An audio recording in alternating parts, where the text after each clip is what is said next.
सभी को नमस्कार। राम राम। कैसे हैं आप सब? आशा करते हैं आप सब अच्छे होंगे, प्रसन्न होंगे और अपने जीवन में अच्छा कर रहे होंगे। कितनी तेज़ी से जीवन बीत रहा है ना।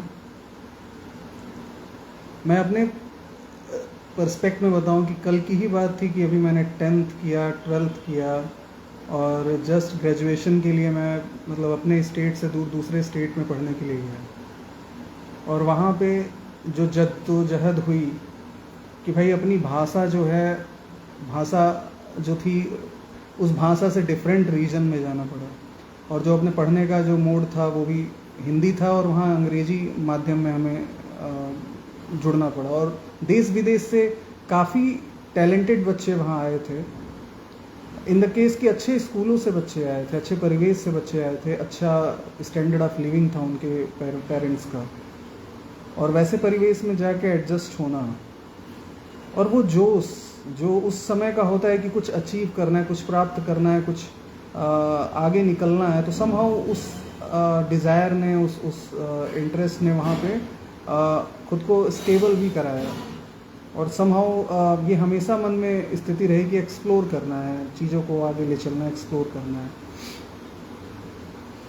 लेकिन अब लगता है कि ये तो 2008 से 2012 की बात थी और समय कितना तेज़ी से भगा कि आज 2026 आ चुका है और ऐसे ही जीवन बीत जाता है। हम अपने अनुभवों में खोए रहते हैं, अपने अगल बगल के परिवेश में उलझे रहते हैं, न जाने कैसे कैसे मंजर आते रहते हैं, कभी सामाजिक, कभी राजनैतिक, कभी जीवन में कुछ ऐसे समस्याएं होती हैं कि जब हमारे पास हल नहीं सूझता है, फिर भी जीवन बढ़ता जा रहा है। अब 10वीं से लेकर आज तक के इतिहास में पता नहीं कितने अनुभव आए, लेकिन मतलब सब बीत जाता है, सारी चीज़ें और सबके साथ है। मैं अपने रिस्पेक्ट में, चूँकि मैं आपको अपना मान रहा हूँ और अपने बात को कहना चाह रहा हूँ, तो मैंने कहा कि let's discuss the lightest topic. कहीं ना कहीं बात चल रही कि स्पिरिचुअलिटी और स्पिरिचुअलिटी क्या है, और कहा जाता है कि हमें ऑब्जेक्टिविटी ओरिएंटेड होना चाहिए, हमें ऑब्जेक्टिव होना चाहिए। तो क्यों स्पिरिचुअल हो? स्पिरिचुअलिटी होने का क्या लॉजिक है? स्पिरिचुअल होने का क्या लॉजिक है? तो मुझे लगता है कि ये समय जो है ना, एक इल्यूजन है, एक बहुत बड़े इल्यूजन में हम हैं। और अनेकों अनुभव हैं, क्षण अनेकों अनुभव हैं, और उन अनुभवों को हम देख रहे हैं, समझ रहे हैं, और उसी में रहते हुए हम धीरे धीरे अपने जीवन की यात्राओं को अचीव करते जा रहे हैं। अब ऐसे में स्पिरिचुअलिटी क्या है? तो मुझे अपने अनुभव से जो पता लगा है वो ये है कि अपने आप को सरेंडर कर देना है, अपने सारे जो भी बर्डन्स हैं सारे को फ्लो स्टेट, मतलब उस बहती नाव में डाल देना, उस बहते नदी में डाल देना, उस बहाव में छोड़ देना। खुद को सौंप देना उस सर्वोच्च के हाथों में। क्योंकि मुझे लगता है कि जो सांस भी हमें मिल रही है वो सांस भी अंतिम समय में छीन ली जा रही है। तो वो जो सारी इस व्यवस्थाओं को चला रहा है, जो सूरज से किरणें दे के पौधों में जान दे के उनसे जो उत्पादन ले रहा है, और हमें वो किस किस माध्यम से हमारे किचन तक पहुंच रही हैं चीज़ें, और हम उसको ग्रहण कर रहे हैं और धीरे धीरे हम ग्रो कर रहे हैं, हमारे अंदर विशेष भावनाएं उत्पन्न हो रही हैं और वो हमारे लिए आगे बढ़ने का कार्य कर रही हैं। ये बहुत अनोखी बात है। और दैनिक जीवन के जब हम वैश्विक मानदंडों में आते हैं और जब हम तकनीकी जगत को देखते हैं, तो हम इतने इस तरह के अनुभव आते हैं कि वो मतलब हमारे जो विचार हैं उसको दूसरे दिशाओं में लेके जाते हैं, और वहाँ पे हमें एकाग्र रहना है। क्योंकि इतनी तेज भागते जीवन में मुझे लगता है कि जो चीज़ है वो आपको लौट के अपने जड़ों तक ले आएगी, वो है स्पिरिचुअलिटी। क्योंकि हमें अपने आप को सरेंडर करना है, कहीं ना कहीं वो शक्ति उपलब्ध है, उपस्थित है। और जिस तरह से जीवन की यात्रा हो रही है कि हम एजुकेशन ले रहे हैं और ग्रेजुअली हम अलग अलग एक्सपीरियंसेस के थ्रू आगे बढ़ते जा रहे हैं और जीवन में हम अलग अलग मानदंडों के बीच में गुजर रहे हैं, तो ऐसे समय में हमें हल्का होना, इक्विमिनिटी यानी समत्व की स्थिति में होना, कहा भी गया है भगवद गीता में कि सुख दुखे समे कृत्वा लाभा लाभो जया जयो ततो युद्धा युजस्व नैवम पापम वाप्स्यसि, कि सुख और दुख में समभाव में रहना है, कि हमें न ज़्यादा सुख, मतलब एक ऐसा भाव जिसको इक्विमिनिटी बोला जाता है, समत्व बोला जाता है। तो ऐसे भाव में रहना मुझे लगता है कि जिस भी तरीके से हो अचीव करने की ज़रूरत है। कठिन है, निश्चय कठिन है, क्योंकि हम अलग अलग भावों में खोए रहते हैं, लेकिन बहुत मुश्किल नहीं है। और ये हमारी संस्कृति, जो सनातन संस्कृति है, जो हमारे लर्निंग्स हैं, हमारे जो गुरुओं ने दी है, हमारे ऋषि महर्षियों ने दी है, जो हमारे स्क्रिप्चर्स में चीज़ें दी हैं, जो हमारे बड़े बुजुर्ग हमको सिखा के गए हैं, जो हमारा परिवेश हमें सिखाता है, वो यही सिखाता है कि खुद से जुड़ा जाए, इक्विमिनिटी को स्टेबल किया जाए, समत्व में आया जाए, संतुलन स्थापित किया जाए। संतुलन हमेशा, हालांकि प्रकृति हर समय संतुलित ही है, लेकिन हम कहीं ना कहीं खो जाते हैं। हमें लगता है कि हम अलग हैं, लेकिन हम भी वही नेचर हैं, हम आप सब नेचर हैं, और हमें संतुलन में रहना है, इक्विमिनिटी में रहना है। सो कई जगहों पे ये समत्व की बात आई है, इक्विमिनिटी की बात आई है, चाहे हम निर्वाण सतकम की बात कर लें, वहाँ भी जब बात में आती है, निर्वाण सतकम शंकराचार्य जी द्वारा विरचित स्रोत है, और उसमें सदैव समत्वता की बात की गई है, और अंतिम में उसमें ये बंध है कि सदा में समत्वम न मुक्ति न बंध चिदानंद रूप शिवोहम शिवोहम, यानी मुझे मुक्ति और बंधन भी नहीं है, मैं सदैव समत्व में प्रतिष्ठित हूँ और मैं शिव हूँ, चिदानंद रूप अनहद आनंद स्वरूप स्वयं शिव हूँ। और ये हर व्यक्ति, हर वो आत्मा, जब हमारी संस्कृति हमें कहती है तत्वमसि, कि वह तुम ही हो, पर कितना ज़्यादा एक ये ऐसा होता है कि कितने सारे उपद्रव हैं, और उसके बीच में अपने आप को फिर खींच के ले आना उन बिंदु पे, बार बार खींच के लाना, बार बार खींच के लाना, ऐसा कि कोई बछड़ा हो, नया नया गाय का, और वो दौड़ कर भागा जा रहा है, कई दिशाओं में कूद रहा है, उसको बार बार बाड़े में लेके आना, बार बार खींच के लाना, बार बार खींच के लाना। सो मुझे लगता है कि ये एक प्रक्रिया है, और समत्व जो है, इस प्रक्रिया में आपको निश्चय ही एक लाइट हाउस की तरह रहेगा, जो आपके जीवन को हल्का करेगा। और कहते हैं ना कि जब यात्रा कर रहे हैं तो अपने सामान का बोझ हल्का रखते हैं, जिससे यात्रा सरल हो जाती है। इसीलिए मन को भी हल्का रखने की ज़रूरत है। सारे अचीवमेंट, सारे रिकॉग्निशन के बाद मन हल्का होना ज़रूरी है, ताकि आप अपने जीवन का आनंद ले सकें, बढ़ सकें, और बिल्कुल ही लाइट स्टेट में आप अपनी यात्रा कर सकें। तो वही बात है कि हमें अपने स्क्रिप्चर्स, अपने रिलीजन, अपने संस्कृति, अपने पुरातन व्यवस्था, अपने जड़ के प्रति हमारा जो कह सकते भाव है ना, और मजबूत हो जाए। ईश्वर करें ये और मजबूत हो जाए, और वहाँ से हमें ऐसा बल मिले, ऐसी शक्ति मिले, ताकि हम अपने जीवन को और एक पूरे उत्साह और पूरे भव्यता के साथ जिएं, ताकि हम कम से कम इस जीवन का मतलब सफरिंग तो नहीं है कि हम हमेशा सफरिंग करते रहें, हमेशा नहीं, ऐसा नहीं है। हमें अपने आप को सरेंडर स्टेट में रखना है, और हर समय हम जुड़े हुए हैं, we are connected, everyone we are connected. जब कहा जाता है कि एको हम बहुश्यामी, कि मैं एक था और सब में व्याप्त हुआ, सबके बीच में मैं गया, तो हम अलग कहाँ हैं? वी आर ऑल सेम, सब हम एक ही हैं, और कहीं ना कहीं किसी न किसी माध्यम से वो हमारे माध्यम से अभिव्यक्त हो रहा है।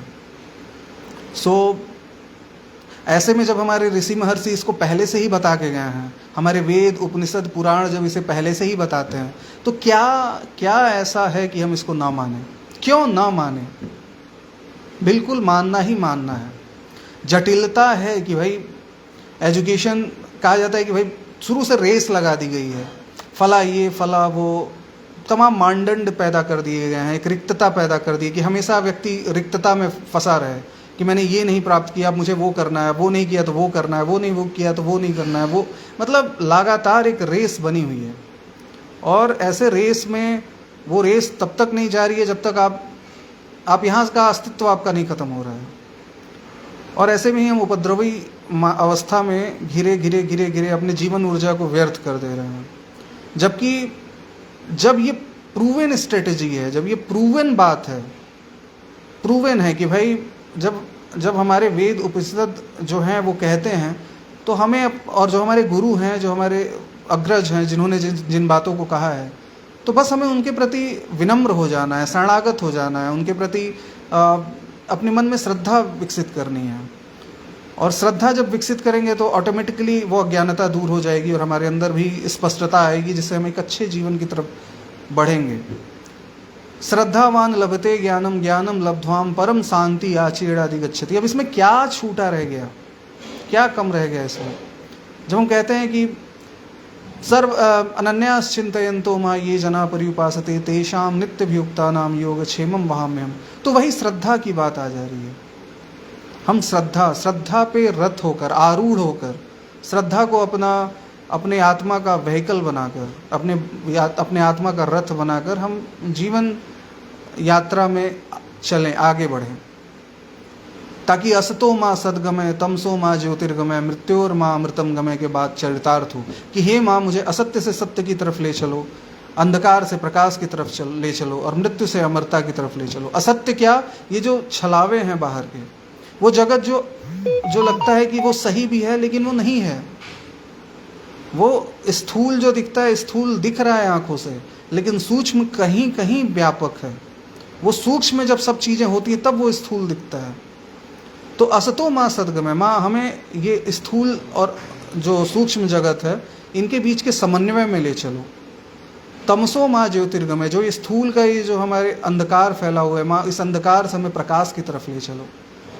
और स्थूल में जो मृत्यु फैला हुआ कि हर तरफ ये जो एक उपद्रवी माहौल है, अशांति का माहौल है, कोलाहल है, चारों ओर चिल्लपो मचा हुआ है, हर कोई एक दूसरे का टांग खींच के आगे बढ़ना चाहता है, येन केन प्रकारेण मुझे अपने सिक्के को चलाना है। माँ ये हमारी संस्कृति में जब हम कहते हैं कि तत्वमसि, जब हम कहते हैं, जब हम वसुधैव कुटुम्बकम की बात करते हैं, जब सर्वे भवन्तु सुखिनः की बात करते हैं, तो ये विषय नहीं हो सकता कि हम किसी का गला रेत कर, किसी का टांग खींच कर हम आगे बढ़ें। हम सह अस्तित्व पे विश्वास रखते हैं कि हम भी बढ़ेंगे और आपको भी बढ़ाएंगे। हम व्यक्तिगत अपने लिए नहीं जिएंगे। जहाँ राजा शिवी की बात होती है, जहाँ पे जिन्होंने अपने अंग दान करके उन्होंने उस कबूतर की जान बचाई थी, जहाँ पे दधीची की बात होती है जिन्होंने हड्डी दान करके इंद्र को युद्ध में विजयी कराया था, जहाँ शिवाजी की बात होती है, जहाँ पे महाराणा प्रताप की बात होती है जो घास की सूखी रोटी खाते हैं, जहाँ पे गांधी जी की बात होती है जो अपनी बात के लिए कितने दिनों तक व्रत उपवास करते थे और सहजता सरलता से अपनी बात कह के जाते थे। तो हमारी संस्कृति प्रेम की संस्कृति कि हम प्रेम में ही विश्वास रखते हैं। और जाहिर सी बात है कि अगर हम अपने आप को व्हीकल माने, और डेफिनेट सी बात है कि जब हम जब ग्रो कर रहे हैं तो हमारे अंदर बहुत सारे इमोशंस बहुत सारे आ रहे हैं, हम बहुत ज़्यादा एम्बिशियस हो रहे हैं, बहुत ज़्यादा हमारे अंदर गुस्सा होता है, बहुत ज़्यादा हमारे अंदर डिज़ायर होती है कि हमें ये अचीव करना है। दुनिया, हर छोटा बच्चा, मतलब मेरा अनुभव थोड़ा सा तो है इस मामले में, मैं देख पा रहा हूँ कि हर छोटे बच्चे की ड्रीम बहुत ऊंची है। वो हमेशा जितनी भी ऊंची कल्पना हमारे आसपास की, वो सबसे ऊंची कल्पना करता है। वो हम आप क्या करेंगे, वो आपसे बड़ी ऊंची कल्पना करता है। लेकिन समय क्या साथ समय उन्हीं को दे पाता है। अब वो क्या किसकी व्यवस्था है वो तो ईश्वर जाने, क्योंकि अब वही बात है कि सबके अंदर ये भाव है कि उसे अचीव करना है। लेकिन वही बात है कि वो अपने आप को ना, जब इंजन को इतना रेस दे रहा है ना समय से ही पहले, बहुत ज़्यादा हाईली एम्बिशियस और अपने आप को हाईली एफर्ट में डाल दे रहा है, तो बर्नआउट वाला सिनेरियो आ रहा है। बहुत ऐसे बच्चे हैं जो 90-95% नंबर लाए, 98% नंबर लाए, लेकिन पता चला कि उन्होंने समाज में कुछ किया ही नहीं, गायब हो गए सीधे, कहीं मेन स्ट्रीम में दिखते नहीं हैं। और वहीं कोई बच्चा 50%, 50-60%, 65% है, वो बहुत सारे दबाव को झेल रहा है और अच्छा कर रहा है, सोशलाइज्ड है, सबके बीच में उठ बैठ रहा है और हर चीज़ मेंटेन किया हुआ है। और वहीं पे जो बहुत अच्छा आ गया है वो बर्नआउट वाले सिनारी में आ गया। तो ये गाड़ी है, मुझे लगता है कि इसको भी सहज तरीके से चला जाए, और सहजता को जानने का तरीका बस यही है कि हम अपने संस्कृति से जुड़ें, अपने जड़ों से जुड़ें, लोगों से जुड़ें, अपने भावनाओं को व्यक्त करें, क्योंकि हम इंसान हैं। अगर हम अपने भाव नहीं रखेंगे तो फिर कहाँ, मतलब हम सामाजिक प्राणी हैं। और मैं यहाँ एडवांटेज लेना चाहूँगा एक बिंदु का कि मैं लगातार लिखता हूँ, मैं कविताएं लिखता हूँ, तो मेरा मोटिव बस यही होता है कि मेरे मन की जो मेरे अपने एनालिसिस है, जिस बिंदु का मैं जिस बिंदु को देख पा रहा हूँ मैं उसको किसी पे थोप नहीं रहा हूँ कि वो मानो तुम। मेरे लिए बस ये होता है कि लिख दो। और एक मंच वैश्विक जगत में और इतना टेक्निकल व्यवस्था से ये बना हुआ है, न जाने कितने कोडर और कंप्यूटर साइंटिस्ट और कितने हार्डवेयर्स लगे हुए हैं और कितनी व्यवस्थाएं चल रही हैं, और एक इंसान को ऐसा एक मंच मिला है कि जो अपनी बात कह पा रहा है, जो पहले कभी भी संभव नहीं था। इतिहास आज में संभव नहीं था, और आज ऐतिहासिक क्षण घट रहा है कि हम अपनी बातें बड़ी आसानी से सब तक बता पा रहे हैं। तो मैं अगर अपनी बात रख रहा हूँ तो बस यही कोशिश रहती है कि बस वो बात कनेक्ट कर जाए, और एक डेली रिकॉर्ड की तरह होती है कि भाई उसे लिखते चलो लिखते चलो लिखते चलो। तो वो भी एक सोशलाइजेशन है। हो सकता है मैं आपसे मिल ना पा रहा हूँ, बड़े मेरे अपने प्रिय हैं, बहुत लोग मेरे अपने प्रिय हैं, लेकिन मैं उनसे मिलना चाहता हूँ। संभव अपने जिम्मेदारियों और अपनी व्यवस्थाओं में लगे रहने के कारण मैं नहीं समय निकाल पाता हूँ, लेकिन सबके प्रति प्रेम, सबके प्रति सम्मान और सबके प्रति करुणा है, और सबको मैं एक्सेप्ट करता हूँ, दिल से एक्सेप्ट करता हूँ। और अगर कहीं कोई कमी रह गई है मेरी तरफ से तो मैं आज माफ़ी भी मांग रहा हूँ आपसे कि आप मुझे क्षमा भी करें, और कहीं अगर कोई मिस्टेक हो रहा है तो दिशा निर्देशन भी करें। लेकिन ये है कि मेरे अंदर ये है कि भाई शरणागति विकल्प है। हमें अपने जो हमारे एंसेस्टर्स ने जो हमें दिया है, जिस परिवेश से हम बड़े हुए हैं, वो अमूल्य है, अतुलनीय है, अमूल्य है। प्रभु रक्षा करें, सबका कल्याण करें। सर्वे भवन्तु सुखिनः, सर्वे सन्तु निरामया, सर्वे भद्राणि पश्यन्तु, माँ कश्चित् दुःख भाग् भवेत्। जय हिंद, जय भारत।